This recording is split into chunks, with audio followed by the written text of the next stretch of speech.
Hello viewers, कैसे हैं आप सब? आज हम बात करने वाले हैं एक बहुत इम्पोर्टेंट टॉपिक पर, बिहार, बिहारी लोगों की रिस्पेक्ट और उनका फ्यूचर।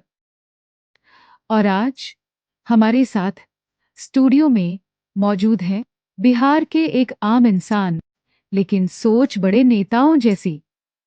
Welcome sir. नमस्कार मेरे बिहार के भाइयों और बहनों। Lots of love to everyone. मेरा पहला सवाल, बिहार के लोगों को रिस्पेक्ट और उनका सही हक दिलाने का आपके पास क्या प्लान है? देखिए, सबसे पहले तो ये समझना जरूरी है कि हम बिहारी लोग बहुत जुझारू, हार्डवर्किंग और ऑनेस्ट होते हैं। और ये सिर्फ डायलॉग नहीं है, डेटा भी यही बताता है कि इंडिया के स्किल्ड वर्कफोर्स का लगभग 12% बिहार से आता है। मैं एक पर्सनल एक्सपीरियंस शेयर करूं। जब तक लोगों को नहीं पता होता था कि मैं बिहारी हूं, तब तक बिहेवियर बहुत रिस्पेक्टफुल होता था। पर जैसे ही उन्हें पता चलता, सडनली एटीट्यूड चेंज हो जाता था। लोगों को लगता ये बिहार से आया है, यहां हमारा काम छीन रहा है। ये सोच गलत है, लेकिन एग्जिस्ट करती है। जैसे कोई अननोन गेस्ट आपके घर पर ज्यादा दिनों तक रुक जाए। पहले दिन वेलकम, कुछ दिन बाद अनकंफर्टेबल, फिर लगता है कि भाई अब घर जाओ। कुछ जगह माइग्रेंट्स के साथ अ, यही होता है। आज बिहार से 1.1 करोड़ से ज्यादा लोग काम की तलाश में दूसरे स्टेट्स में जाते हैं। ये फोर्स्ड माइग्रेशन है, चॉइस नहीं। माइग्रेशन को रोकने के लिए गवर्नमेंट की स्कीम्स तो होंगी, वो क्या-क्या हैं? सरकार स्कीम्स तो बहुत लाती है, लोन्स, सब्सिडीज, सेल्फ एम्प्लॉयमेंट योजना। लेकिन ग्राउंड पर प्रॉब्लम कहां आती है? 1, पेपर वर्क बहुत हैवी। 2, करप्शन। 3, प्रॉपर गाइडेंस नहीं। 4, मार्केट लिंकेज नहीं। 1, इसी वजह से स्कीम्स स्टार्ट होकर फेल हो जाती हैं। एक रियलिटी ये है कि बिहार का लेबर पूरे इंडिया में सबसे स्किल्ड माना जाता है।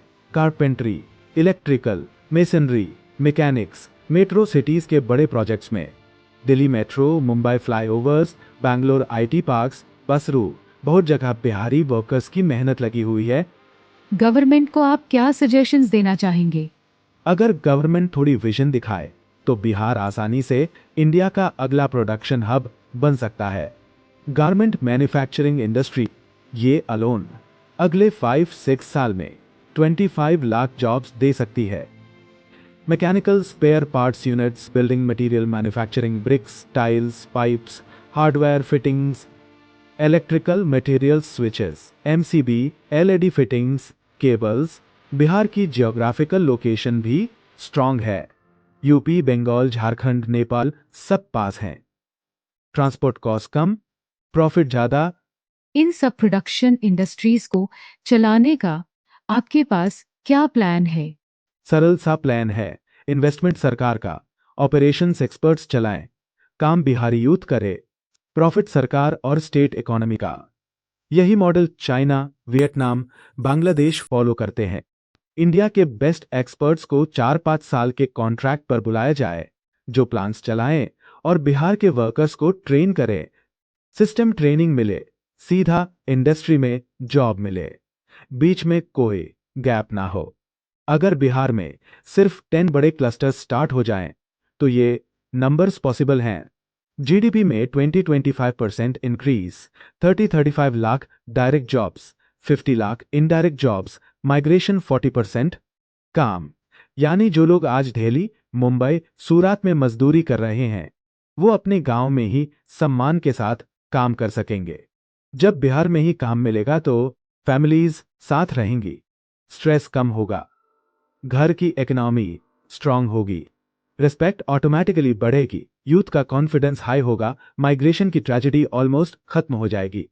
और सबसे इंपॉर्टेंट, बिहारी अपनी मिट्टी पर रहकर प्रोग्रेस करेगा। सर, ये वर्ड्स सुनकर ही मोटिवेशन आ रहा है। बिहार में पोटेंशियल है, टैलेंट है, स्किल्स हैं, बस एक स्ट्रांग एक्सिक्यूशन चाहिए। और अब अगर गवर्नमेंट ने इंडस्ट्रीज को जमीन पर उतार दिया, तो बिलीव मी, बिहार इंडिया का पावर हाउस बन जाएगा। Thank you so much sir. Viewers, अगर आपको ये ऑनेस्ट कन्वर्सेशन पसंद आई, तो लाइक, शेयर और कमेंट करना मत भूलिए। मिलते हैं नेक्स्ट वीडियो में। जय बिहार, जय हिंद।